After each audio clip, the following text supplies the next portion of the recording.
BTRৰ নিৰ্বাচনত UPPLলৈ মুকলি সমৰ্থন জনাইছে সদৌ অসম গৰিয়া মৰিয়া যুৱ ছাত্ৰ পৰিষদে। আজি ৰঙিয়া প্ৰেছ ক্লাবত আয়োজন কৰা এক প্ৰেছ বিবৃতিত দলটোৰ সম্পাদক মইনুল হকে কয় যে আগন্তুক নিৰ্বাচনত BTRত এক সফল সুস্থিৰ কৃতকাৰ্য চৰকাৰৰ গঠনৰ বাবে UPPLৰ প্ৰাৰ্থী প্ৰমোদ বড়োক সদৌ অসম গৰিয়া মৰিয়া যুৱ ছাত্ৰ পৰিষদৰ তৰফৰ পৰা সম্পূৰ্ণ সমৰ্থন জনাওঁ।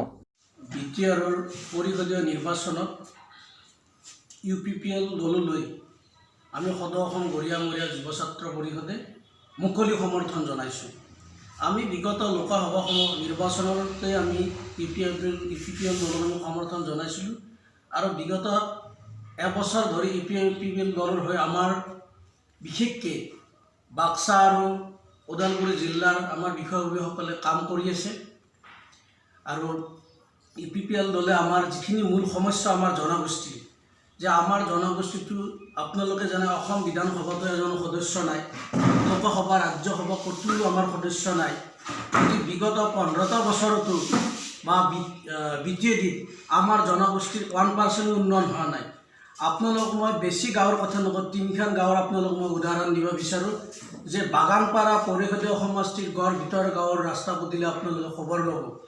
আমাৰ ওদালগুৰিৰ গৰিয়াজাৰ আৰু সোণাজুলি যাৰ যি শোচনীয় অৱস্থা ৰাস্তা পদূলি আমি বিগত সময়ছোৱাত শুনা পাইছিলোঁ BTADলৈ কোটি কোটি টকাৰ পেকেজৰ নাভি শুনিছোঁ, কিন্তু ফিল্ডত কিন্তু কোনো কাম হোৱা নাই। বিশেষকৈ আমাৰ জনগোষ্ঠীৰ লোকসকলক BTADত প্ৰবঞ্চনা কৰিছে আৰু এইবাৰ আমি আশা ৰাখিছোঁ যে প্ৰমোদ বড়ো ডাঙৰীয়া, তাৰোপৰি UG ব্ৰহ্মা ডাঙৰীয়া আৰু গোবিন্দ বসুমতাৰী ডাঙৰীয়াই বিগত সময়ছোৱাটো যেতিয়া আমাৰ OIAক লৈ এটা প্ৰব্লেম হৈছিল NRC, সেই সময়ত প্ৰমোদ বড়ো আৰু গোবিন্দ বসুমতাৰী ছাৰে আমাৰ জনগোষ্ঠীৰ সমৰ্থনত ভাল কিছু তেওঁলোকে বক্তব্য দাঙি ধৰিছিল আৰু সেই পৰিপ্ৰেক্ষিতত আমি তেওঁলোকৰ ওচৰত ঘূৰোৱা।